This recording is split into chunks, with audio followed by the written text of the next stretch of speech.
देख रहे हैं देश प्रदेश खबर और मैं हूं आपके साथ निकिता वर्मा। बढ़ते डेंगू के केसों में अब अंबाला छावनी के नागरिक अस्पताल में डेंगू के मरीजों के लिए अलग वार्ड बनाए गए हैं। यहां पर डेंगू रोगी और डेंगू के संदिग्ध रोगियों का इलाज हो रहा है।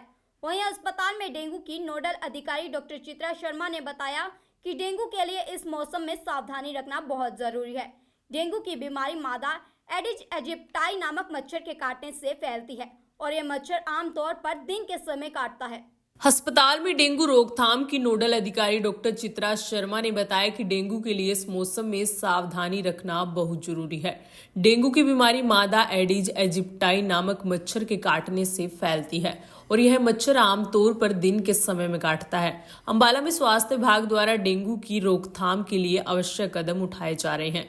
उन्होंने कहा कि अंबाला छावनी के सरकारी अस्पताल में डेंगू के मरीजों के लिए विशेष वार्ड बनाया गया है और मरीजों की देखभाल के लिए स्वास्थ्य विभाग विशेष तौर पर तैनात किया गया है।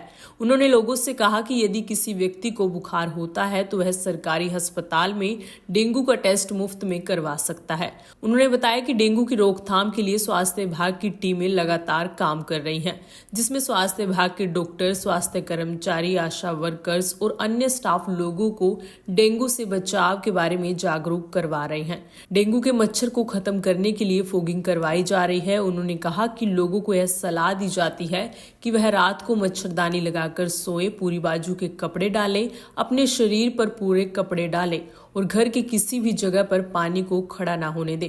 उन्होंने बताया कि सरकारी अस्पताल में डेंगू के मरीजों के लिए एक स्पेशल वार्ड बनाया गया है, जिसमें सभी प्रकार की सुविधाएं उपलब्ध करवाई गई हैं। चित्रा शर्मा, नोडल अधिकारी, Ambala cantt civil hospital. Dengue के मरीज जहां से भी हमारे पास आ रहे हैं, चाहे वो हमारी डिस्ट्रिक्ट के हों या आसपास की डिस्ट्रिक्ट से रेफर होके आ रहे हों, उन सभी पेशेंट को हम, जिनको एडमिशन की जरूरत है, एडमिट कर रहे हैं। जिनको ओपीडी बेसिस पे ट्रीटमेंट की जरूरत है, उनको ओपीडी में ट्रीटमेंट पूरी सुविधाओं के साथ मिल रही है। हमारे पास सारी तैयारी है, फ्लूइड से लेके, मेडिसिन से लेके और प्लेटलेट से लेके। हमारा अपना ब्लड बैंक है और जिस तरह भी जिस हिसाब से जरूरत होती है हम उसकी रिक्वायरमेंट पूरी करते हैं। और हमने मेल और फीमेल डेंगू वार्ड बना रखे हैं। इमरजेंसी में भी हमारे पास पर्याप्त जगह है और जो भी सावधानियां होनी चाहिए वो लोगों को भी अपने स्तर पर जो है वो फॉलो करनी चाहिए।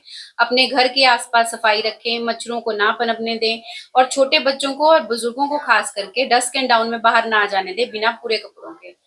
और अगर इसके बावजूद भी डेंगू हो जाता है तो डेंगू के मरीज को भी मच्छरदानी में ही रखना चाहिए, ताकि उसकी इन्फेक्शन मच्छरों के द्वारा परिवार के और सदस्यों में ना फैले। तो ये सबसे इम्पोर्टेंट है।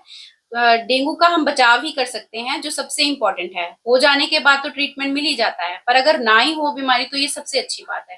तो लोगों को इसके बारे में और जागरूक होने की जरूरत है।